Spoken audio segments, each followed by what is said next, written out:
لسوف أعود يا أمي أقبل رأسك الزاك. اور جب ایک طرف اللہ رب العزت نے تقوی اختیار کرنے کا حکم دیا تو دوسری طرف اپنی اصلاح کے ساتھ ساتھ اہل و عیال کی بھی اصلاح کی تعلیم دی.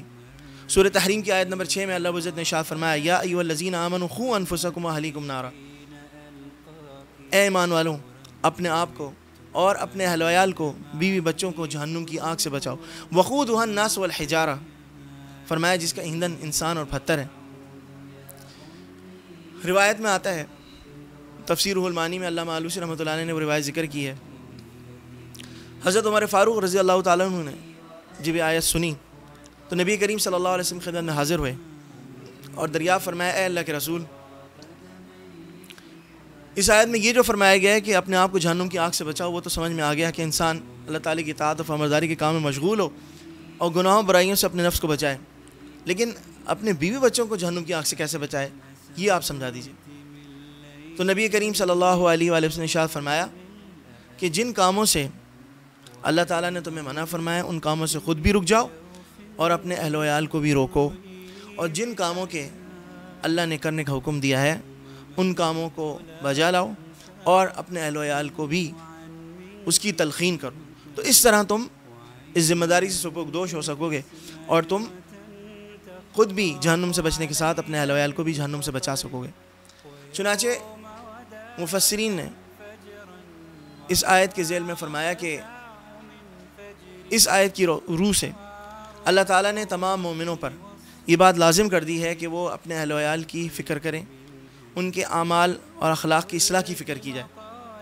وہ اس طور پر وہ ان کو جو شریعت کے احکامات ہیں وہ لازمی طور پر سکھائے جائیں, ان کو حلال و حرام کی تمیز سکھائی جائے, ان کو شریعت کے احکامات سے آگاہ کیا جائے.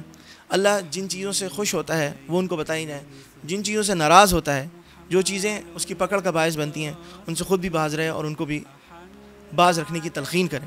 یہی وجہ ہے کہ اللہ رب العزت نے سورۃ طور میں ارشاد فرمایا والذین آمنوا واتبعتهم ذریتهم بایمان الحقنا بهم ذریتهم وما التناهم من عملهم من شیء. جو لوگ ایمان لائے اور اسی طرح ان کی ذریت ان کی اولاد میں سے جو لوگ ایمان لائے اور ایمان کے تقاضوں کو پورا کیا تو اللہ تعالیٰ روز قیامت ان کو ایک جگہ جمع فرمائیں گے.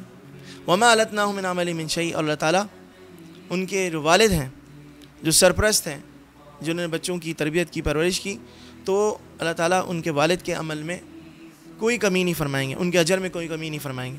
مفسرین نے فرمایا کہ اگر والد کے اعمال زیادہ ہیں تو اللہ تعالیٰ اس کو جنت میں جو درجہ عطا فرمائیں گے.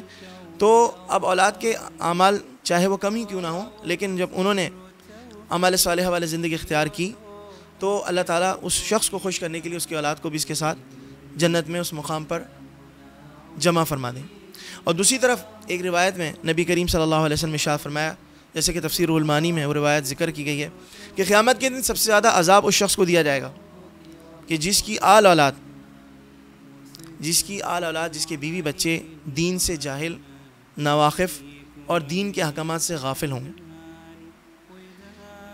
اس روایت سے ہمیں اندازہ ہو رہا ہے کہ اپنی اولاد کی صحیح تربیت ان کے اعمال و اخلاق کی اصلاح کی کتنی سخت ضرورت. ہم دیکھتے ہیں نبی کریم صلی اللہ علیہ وسلم نے خاص کر اعلیٰ اولاد کے حوالے سے فرمایا کہ ان کو نماز کی تلقین کرو. مروا اولادکم بالصلاۃ وہم ابناء 7 سنین. اپنی اولاد کو نماز کا حکم دو جب وہ 7 سال کے ہو جائیں. 7 سال سے ان کو ترغیب دینا شروع کر دو. واضربوہم علیہا وہم ابناء 10 سنین.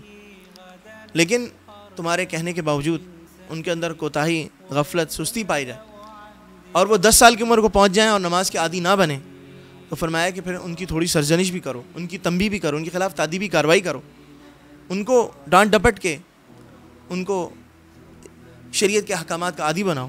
اور جب شروع میں تھوڑی سی توجہ ہوگی, تھوڑی سی اصلاح ہوگی, تھوڑی سختی ہوگی تو انشاءاللہ آگے چل کے خود ان کے اندر وہ چیز پیدا ہو جائے گی. اور فرمایا وَفَرِّقُ بَيْنَهُمْ فِي الْمَضَاجِعِ. اور اپنے بچیوں کے بستر 10 سال کے جب ہو جائیں تو وہ الگ کر دو, ان کو پھر ساتھ نہ سلاؤ. تو یہ نبی کریم صلی اللہ علیہ وسلم نے اس حوالے سے احکامات بیان فرمائے. اور خود قرآن میں دیکھتے ہیں اللہ رب العزت نے نبی کریم صلی اللہ علیہ وآلہ وسلم کو تلقین فرمایا کہ وَأْمُرْ أَهْلَكَ بِالصَّلَاةِ کہ اپنے اہل و عیال کو اپنے بیوی بچوں کو نماز کا حکم دیجیے.